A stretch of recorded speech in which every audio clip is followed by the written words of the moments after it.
And of course, that new song that the believers were to sing was, of course, the song of the Holy Quran. The recitation. Just, I'm taking the word as it has been written in the Tanakh, the song. And of course, we refer to it as a recitation. وَرَتِّلِ الْقُرْآنَ تَرْتِيلًا, and recite the Quran, a beautiful recitation. So 2,500 years between Muhammad sallallahu alayhi wasallam and Ismail, and of course Qaydar. What we do know in terms of the lineage between Muhammad and Ismail, we know only of 20 grandfathers with certainty, bittifaq. In other words, something that all the ulama of Seerah agree upon. There is no question about that. And that is from Muhammad back to Adnan. As from Adnan back to Ismail, whether it's via Qaydar or via Nabit, we are unsure. What we do know, for example, of the hadith of our beloved Prophet sallallahu alaihi wasallam, he said, "Inna Allah astafa Kinana min waladi Ismail, wastafa Qurayshan min Kinana, wastafa Hashiman min Quraysh, wastafani min Bani Hashim." This is a Sahih hadith. The Prophet said, sallallahu alaihi wasallam, indeed Allah chose Kinana from Walidi Ismail, from the children of Ismail. And he chose from Kinana, he chose Quraysh. He chose Quraysh. Quraysh, his other name is Fahr. Fahr, one of the grandfathers in that lineage that we're going to look at now, inshallah ta'ala. Then from Quraysh, he chose Bani Hashim. And he chose me from Bani Hashim. So that is all we have in terms of the lineage direct from Muhammad sallallahu alaihi wasallam to Ismail in the Sahih, in the authentic hadith of our beloved Prophet sallallahu alaihi wasallam. We have this confirmation that indeed our beloved Prophet Muhammad sallallahu alaihi wasallam is a descendant of Ismail. But we only have those 20 grandfathers. And of course, Ismail, who came to Makkah when he was an infant. Sayyidah Hajar brought Ismail to Makkah when he was a baby. And Nabi Ibrahim left him there. Sayyidah Hajar asked Nabi Ibrahim, Allahu amaraka bihada? Did Allah tell you to do this? Naam. He said yes. She said, إِذَنْ لَنْ يَدَيَّعْنَا. In that case, he will not forsake us. And Nabi Ibrahim went a little bit to the Batha of Makkah and he made that dua. That Allah subhanahu wa ta'ala, that he must send أَفْئِدَةً مِنَ النَّاسِ تَهْوِي إِلَيْهِمْ. He must send hearts, meaning people. He must send people towards them and grant them of sustenance, of fruits, in order that they can have some ma'isha, some sustenance in Makkah al-Mukarramah. And Allah subhanahu wa ta'ala answered that dua in the form of a tribe by the name of Jurhum, the tribe of Jurhum, which at the time was ruling in parts of Hijaz. They then moved to Makkah. And they found Sayyidah Hajar and Ismail, they found them in Makkah. This is the tribe of Jurhum. And the chief of the tribe of Jurhum, his name was Mudad ibn Amr al-Jurhumi. His daughter, Ramla, married Nabi Ismail alayhi salatu wasalam. And that's where the Arab connection comes in. Because our beloved Prophet Muhammad sallallahu alaihi wasallam is considered to be from Al-Arab al-Musta'ariba, from the Arabized Arabs. Why? Because Ismail, from whom he descends, wasn't an Arab, ethnically speaking. In terms of lisan, that is something different. But in terms of his ethnicity, Ismail alayhi salatu was the son of Ibrahim.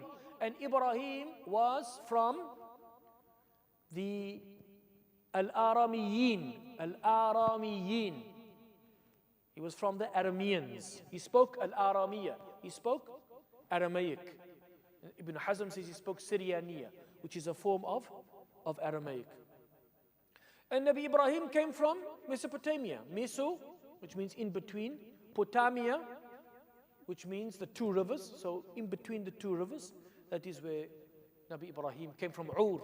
From Ur, and then Haran to Canaan, and then from Canaan to Egypt, back to Canaan with Hajar and Sarah, left Sarah in Canaan and took Hajar and Ismail and left them in Makkah. So the first contact with Hajar was, of course, she was from the Aqbat. That's where the word Egypt comes from. Egypt. She was an Egyptian. She was in some narrations, she was actually a Coptic princess that was taken as a slave by one of the Jababira, one of the tyrannical pharaohs, who then gifted her to Sarah after Allah subhanahu wa ta'ala made him lame when he tried to touch Sarah. So Nabi Ibrahim leaves Sayyidah Hajar and Ismail in Makkah. The tribe of Jurhum comes up and settles in Makkah. And in the hadith in Bukhari, that Ismail was 14 years of age. فَتَعَلَّمَ مِنْهُمَ الْعَرَبِيَّةِ He learned Arabic from the tribe of Jurhum. But the tribe of Jurhum, what type of Arabic were they speaking? They were speaking al-Arabiyya Sabaiya, Sabaic Arabic. Not the Arabic of the Quran. Who was the first person to speak Arabic as we know it in the Quran? Quranic Arabic. Al-Lughat al-Arabiyyat al-Fusha. Classical Arabic. According to Ibn Hajar al-Asqalani, who has written the best commentary, most famous and accepted commentary on Sahih Bukhari, he writes in his Fath al-Bari, he quotes a hadith of Sayyidina Ali bin Abi Talib, أول من فتق على لسانه اللغة العربية المبينة إسماعيل. The first person to speak Quranic Arabic, the clear Arabic, Sayyidina Ali says, al-mubina, the perfect Arabic, is Nabi Ismail alayhi salatu wasalam. If you listen to Sabaic Arabic, it sounds very similar to a Semitic language in Ethiopia called Amharic. Another one is Ge'ez. And there's another language in Oman that is spoken by a tribe called Al-Mahriya. They still speak this Semitic Southern Arabian language, which would have been very similar to the language that the tribe of Jurhum spoke when they came to Makkah. So many things happened in between Nabi Ismail and the birth of our beloved Prophet Muhammad sallallahu alaihi wasallam. One important thing that happened was that Jurhum was eventually driven out of Makkah by the tribe of Khuza'a. So first came Sayyidah Hajar and Ismail, then came the tribe of Jurhum. Nabi Ismail marries Ramla, the daughter of the chief of the tribe of Jurhum, and has 12 children. From there, the tribe of Khuza'a, unrelated to Jurhum, comes and drives Jurhum out of Makkah. And that's when the well of Zamzam was lost. They in fact buried some treasure, some of the treasures that they had that they couldn't carry with them. They buried it in the well of Zamzam, and they closed up the well of Zamzam, and they left Makkah. Khuza'a, and the most prominent person, the chief of Khuza'a, who is known to be, unfortunately, is known to be the first person of the Arabs to bring an idol into the Kaaba. His name was Amr ibn Luhay al-Khuza'i. He brought the idol of Hubal. The Moabites, if you look at the Jordan River, next to Palestine, then on the east side of the Jordan River in the north was the Ammonites, then the Moabites and the Edomites. The Moabites gave the idol of Hubal to Amr ibn Luhay al-Khuza'i, and he brought it and he put it in the Kaaba. This is around about the 4th or the 5th century. So it wasn't 150, 200 plus years that when Muhammad sallallahu alaihi wasallam was born, there was plus minus 360 idols in and around the Kaaba. So the tribe of Jurhum, driven out by Khuza'a. Then Khuza'a was eventually driven out by an individual by the name of Qusay. Now Qusay is the first person of Quraysh, from the lineage of Quraysh, the first Qurayshi to come and live in Makkah. Qusay's father Kilab lived on the outskirts of Makkah, but he did not live inside Makkah. Khuza'a was controlling Makkah after Jurhum. So the first person from the tribe of Quraysh to take over Makkah was this individual by the name of Qusay. In actual fact, his name wasn't Qusay, his name was Zayd. Excuse me. His name was Zayd.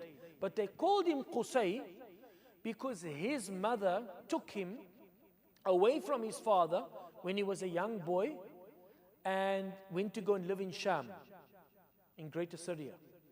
And that's where this word Qusay comes from. لِقَصْوِهِ عَنْ أَهْلِهِ, because of him being distanced from his family. And that's why his name was Qusay. So let us look at the nasab of the Prophet ﷺ. These 20 grandfathers that the ulama agree on. قال الحافظ العراقي في ألفية السيرة النبوية فهو ابن عبد الله عبد المطلب أبوه وهو شيبة الحمد نسب أبوه عمرو هاشم والجد عبد مناف بن قصي زيد. Let's just take it till there. We'll take it today inshallah ta'ala. So he is Muhammad sallallahu alayhi wa sallam, the son of Abdullah. And Abdullah is the son of Abdul Muttalib. And Abdul Muttalib is the son of Hashim. And Hashim is the son of Abdul Manaf. And Abdul Manaf is the son of Qusay. Right. So Qusay, whose name was Zayd, the son of Kilab, he drove Khuza'a out of Makkah.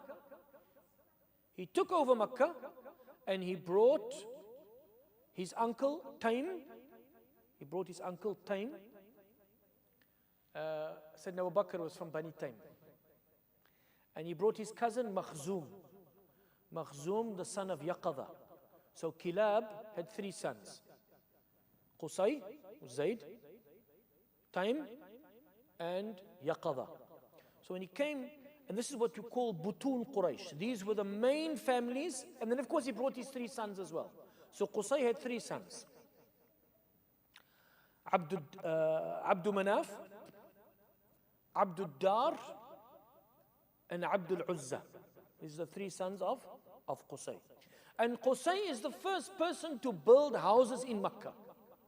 Before, how did the Arabs live? They lived in tents around the Kaaba. Qusay is the first one to actually build houses, mud brick houses around the Kaaba. And he's the first person to put a roof on the Kaaba. There wasn't a roof on the Kaaba. He wasn't the first one to put a kiswa on. The first, anybody know who was the first person to put a kiswa on the Kaaba? Was a king from Yemen by the name of Tubba. Allah subhanahu wa ta'ala mentions in the Quran, Qawmu Tubba. Tubba was the first person to put a kiswa on the Kaaba. So Qusay settles in Makkah, and he is responsible now. His family, the family of Qusay, is responsible for the Sidana, Rifada, Siqaya. What is the other one? Sidana, Rifada, Siqaya. Rifada is food. Sidana is basically the person who looks after the Kaaba, who has the keys to the Kaaba, cleans the Kaaba, takes care of the Kaaba. The Saqaya is the one who gives the pilgrims, the Hujjaj, water. Rifada, and Nadwa. Let's remember these 4 now. Okay? And these 4 still exist today. These 4 still exist today. From the time of Qusay up till now, there's these 4, what can we call them? 4 entities of responsibility. 4 types of responsibility. First one, Sidana. What's Sidana? Looking after the Kaaba itself. So that includes holding the keys to the Kaaba, making sure the Kaaba is cleaned, making sure the kiswa is put on. When is it put on? When the Hujjaj are on Arafah. That is Sidanatul Kaaba. The keys and the maintenance of the Kaaba. Then Siqaya, Zamzam, is the making sure that the pilgrims have water. Rifada, food. Okay, in those days, maybe they got free food, not today. And a nadwa. What is a nadwa? Nadwa was where the chieftains of Quraysh, where they used to have their meetings. Those were the 4 houses of responsibility. And so Qusay, he was basically became the chief of the tribe of Quraysh in Makkah al-Mukarram. His son, Abdul Manaf, and then Abdul Dar and Abdul Uzza. They then were the inheritors of these houses of responsibility. Inshallah, I'm not going to make this too long.